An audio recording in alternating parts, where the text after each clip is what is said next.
Hi guys, welcome back to Wigs with Steph. I'm Steph, and I have been tricked, I have been scammed before, I have been tampered with. That sounds weird. So today we're going to be going over all of the things that I need you to be aware of so that this doesn't happen to you. And the first one is beware of fake wig sellers. What these fake scammy wig companies like to do is take photos that people have posted on their Instagram or videos. You know, we live in a climate today where so many people are influencers, so many people like to create things, which is amazing, but it also gives companies access to people's content. And sometimes they grab that content and they use it without permission from the creator. And sometimes it's not even their product being shown. I've noticed that the image that they post saying that this is their wig, it looks really, really good. It makes you want to buy it. And then you look at the price and it's like, wow, that's very, very affordable. I wonder how they can afford to do that. And because I know how much time and how much effort and money gets put into these wigs to make it in the first place and pay all the people that do all these different things for their time, I sometimes look at those prices and go, okay, someone either worked for close to nothing or this wig is not what they say it is. So it's not going to arrive looking like that. And sure enough, when I've purchased off of some companies, I've received those wigs and it is nothing like the photo or video. And that poor creator had their stuff stolen, and likely the creator isn't even aware of it. So how can you possibly know, with all of this going on, if your wig from this company you've never bought from before is actually legit? Well, look at the reviews. Also, a huge benefit for today's day and age and the climate of today is it's really hard to hide the truth. News travels like wildfire now. You hear someone say something and it's like the whole world knows. So definitely be checking those verified reviews. You can also, if they ever mention like a creator's name, you can always reach out to that creator directly, or just go onto YouTube, because it is a Google search engine, and just type in that wig name and the company name, and hopefully someone's done a review on it. If a wig is a good wig, the chances are it's likely been talked about before, unless it's brand new, in which case just ask your favorite creator to do a review on that wig. That is the best way, is to see it on someone else's head, see it on someone that you trust and who can tell you everything about it, if it's really a win or if it's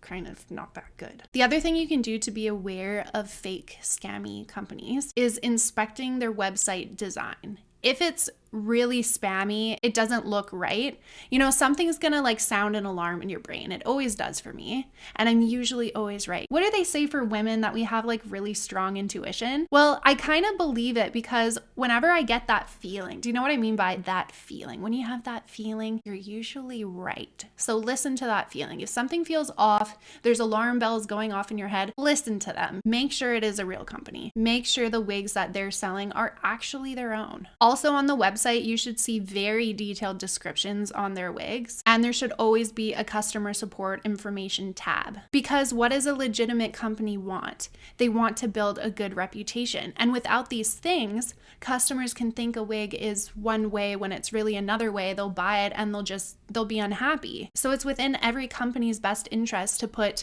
detailed product descriptions, detailed images, and support contact information. People need to be able to reach out to companies when they have questions or have issues. If you see $500 worth of a human hair wig being sold for $50 or $80, even $100, I would really start to question that. I would never buy a human hair wig at that price, because it's not realistic. They've probably slipped some synthetic fibers into that wig. It's not going to perform like human hair. It's not going to look good. The cap might be super uncomfortable. Like, it just doesn't make sense for it to be at that price. The next one is spotting low quality wigs. So first thing you can check is the cap construction. I know this is a little tough if you're just looking at a picture online and it's not really a detailed picture of a cap construction, or they don't have any videos or anything like that. Maybe just don't buy that wig in that case, but you can look at the cap construction and you can see if it's sewn well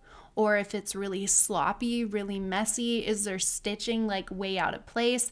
I mean, of course, when people are doing things by hand, you gotta give them kind of the benefit of the doubt sometimes, because sometimes someone will like skip a stitch, but it's not gonna make the cap perform any less well. It's just maybe gonna look a little weird in that little tiny spot on the inside of the cap, but that's just a minor mistake. It's not going to affect the wear of the cap.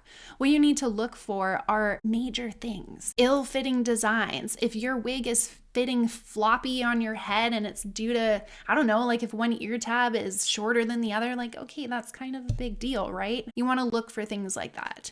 The other thing is fiber quality. Usually, not always, but the cheaper the wig, the more tangling you're gonna get, the more unnatural shine, probably a lot more stiff movement. It's not gonna last as long. And sometimes that can coincide with the price, but sometimes it doesn't, because sometimes you can get really nice fiber on a really, really affordable synthetic wig, and the fiber is not the issue at all. Maybe the fiber is really of good quality, but maybe they kind of cheap down in the cap a little bit, which is why the price is so much more affordable. What I always do is I think, okay, how much time would it take somebody to make this wig? Is it synthetic hair or is it human hair? Because that is going to make the price differ drastically. And you just really want to look at the product. If you're admiring the product, that's usually a good sign. But if you're looking at it and you're feeling like, wow, this looks like it was made by my dog, something's wrong. The next one is actually to understand wig constructions, because it can be a little confusing. But I always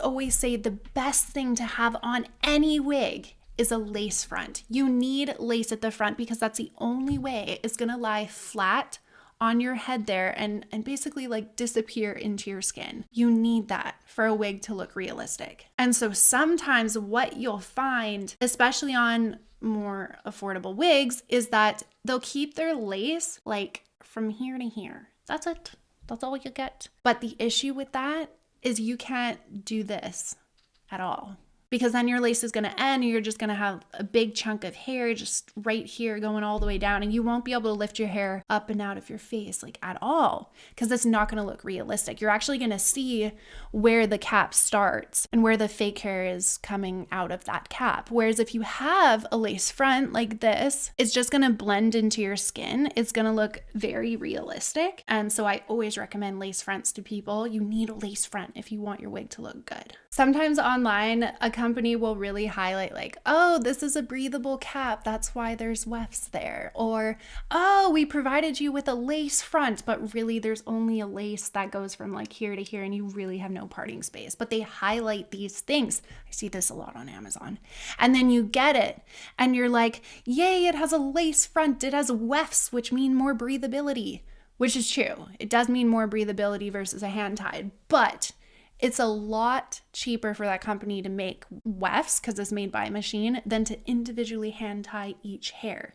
And so, of course, they're going to up-talk the fact that it is more breathable because they need a positive for putting them there. So don't be tricked by that. And if people are saying that, oh, they sell this wig with a lace front and all these other features, they're talking up the good things, that's great. But look at the actual cap and see like how far that lace front is, and look at all these different features and think like, will that actually work?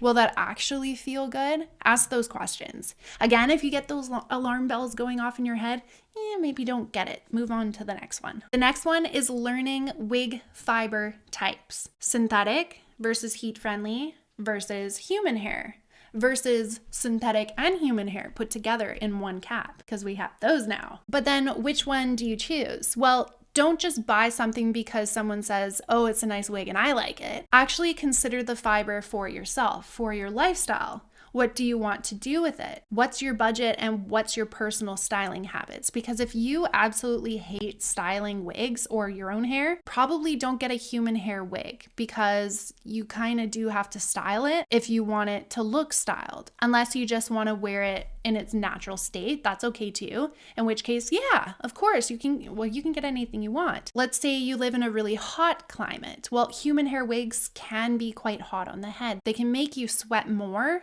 So actually a heat-friendly synthetic is something that I would gravitate towards, maybe one with a cap construction that has wefts in it, because they are more breathable. If I was inside most of the time and I like occasionally did go outside and it could be any weather, I mean, regular synthetic is fine too. There's definitely pros and cons to each, but think about the type of hair that you want to meet your lifestyle. Just set yourself up with success right from the get-go, and you're more than likely going to be really happy with your wig once you get it. Avoiding unnecessary purchases. A lot of companies like to come out with the next magic product, the next best thing. And I always like to get my hands on those. I always like to try them out to see if they really are what they are and do they do what they say they're gonna do. Sometimes I'm quite happy with it, sometimes I'm not. If I haven't put it on my channel, it's probably because it was... If I had put it on my channel, then it's likely because it's woohoo. Heed my warning against those magic products or generic sprays or overpriced brushes that don't really offer anything. There's no real benefits. It's just, another product out in the world that doesn't really do anything or does the same thing as the other one. If you have something that's working for you, just stick with that. If it ain't broke, don't change it. Isn't that the saying? Common mistakes that can ruin wigs. If you put conditioner on the top of a human hair wig and you touch it to the cap, those knots are gonna come loose and your hair is gonna prematurely shed. That really sucks. Using high heat on synthetic wigs also really sucks and can ruin your wig. Improper storage, like cramming wigs into really tight spaces, or putting one synthetic wig next to another synthetic wig in your closet on the floor or something, like in a heap. I hate that when I see that, because they're gonna rub up against each other. You're gonna knock it, like other things are gonna knock it. If a window's like over there and the sun is coming in and hitting your synthetic wigs or your human hair wigs, hitting any wig, it is altering that wig. Not good. Next are myths about wig care. Some people say all wigs are uncomfortable. Well, not true. And if it's true for you, I'm really sorry. That's really unfortunate. But I have also helped a ton of people whom thought that their wig was super uncomfortable and was not going to work for them. And then I was able to directly help them with this. And it was just like one little thing that was out of place or one thing that they just missed. And sometimes it's really simple. Sometimes it's just the smallest change or someone giving a different perspective that you can then implement in your life on your wig cap or something like that. And then suddenly that cap is so comfortable for you. And actually, I do have a platform where I help people. If you want a more like one-on-one, like let's say you have a really specific wig problem that you're like, Steph, I can't figure this out, or I want help with washing, or I want help with care, or I need to know what wig I should buy, or like, why is this wig sliding off my head? Any of those things, or you just want to get my opinion on something, join this new community I just made, guys. It's on this platform called School, because I actually have a course available to anyone who joins too. And it starts from the very beginning where you need to measure your head and then you order a wig and it comes in a box. And now you're like, well, what do I do? It looks weird on my head. How do I fix this? How do I fix that? How do I wash? How do I care? How do I put heat on? What is synthetic human hair and all these things? I take you from the beginning to the end and all the things in between. That will be in my course. That's in the general chat. You're joining a group of people who ultimately care about wigs and are on the same journey that you and I are on, which is why I spend a lot of time there because I feel really comfortable there. And the best part is if there is a specific problem you're dealing with your wigs, I've had people just send me pictures of their issue, like their lace front, for example. Steph, it's way too thick. Like there's things I don't like about it. Can you tell me what I can do to make it better? Yes, I can, because you can send me that picture and I can respond directly with my own pictures, with my own video. I can talk to you directly. It's amazing. So if you want one-on-one help, I will put the link down below. And the next one is realistic expectations for wigs. What wigs can and can't do. Now, sometimes we hear hype online that this wig changed my life and it's made me so comfortable, so confident. And I've heard that a lot from a lot of people, including myself. I believe those words have often come out of my mouth, and that's genuinely how I feel. But it didn't start like that. When I first got into wigs, it was not easy. It's not as easy as it sounds. And I know that that is frustrating, and you might be in that very same boat where you just got your wig and you thought it was going to be great because it looked great online, and now you have it on your head and you're like, doesn't feel like me, doesn't look like me, and I don't know what to do. Well, you're not alone, because I definitely went through that too. And although wigs can boost confidence, they definitely can. They can provide versatility. They can allow you to look one way one day and totally different the next day. They do require maintenance. They require care. They do require proper handling. And all of that unfortunately is not just a natural thing that everybody knows. That does have to be learned. Skills do have to be cultivated in time. But once you get all those things down, things will really become a lot easier for you. I think just a big misconception, especially for beginners when they're first starting out, is that they think, okay, wigs is going to solve my problem immediately and it's going to look exactly that way on me. Depending on face shape, depending on so many factors, like it's not going to look the same way it looks on someone else on you, because we're all so different, but that doesn't mean it's not going to look good on you. Sometimes it's just about customizing that wig to your head. And unfortunately, when you're so new to wigs, that can be really tough to know, well, I want to customize this wig, but how? That's the tough one. Another expectation for wigs that some people find disheartening when they're a beginner is the lifespan of wigs. Synthetic wigs do not last as long as human hair. And if you don't take care of your human hair, they also won't last as long as like a 5-year promise. So it really depends on what you're doing with your wig, how you're caring for it, and the skills you've cultivated to keep your wig lasting as long as they can last. And the difference between durability of a synthetic versus a human hair is the synthetic usually lasts anywhere from 3 to 6 months, maybe longer. I've had synthetic wigs last me years just because of the care that I've taken with them. But sometimes they don't last that long. So that's a realistic expectation that you should probably have going into it. And then human hair wigs, people like to say between 1 to 2 years human hair wigs will last. But again, I've had mine last way longer. I had my one human hair wig for over 8 years and I only just had to get rid of it because the lace started fraying. But on my other human hair wigs where I'm not taping it down and they are in fact a glueless wig, so I can just like put it on and not add adhesive. When I don't add adhesive, it's not touching the lace. So those wigs last way longer. So with synthetic and human hair, what I can express to you with so much enthusiasm is that just learn the proper care and handling techniques to the best of your ability. Like once you get everything down, once you know what you're doing, things get easy. They really do, and they get fun. You no longer have to think about it anymore. I struggled with hair loss too, and in fact now, even though yeah, it still gets me down sometimes that my hair is really thin, but I have so much fun with wigs. They do not get me down anymore. And it is now easy peasy lemon squeezy. So I hope to pass that on to you. And I want to thank you so much for tuning in today. I will see you next time. Bye guys.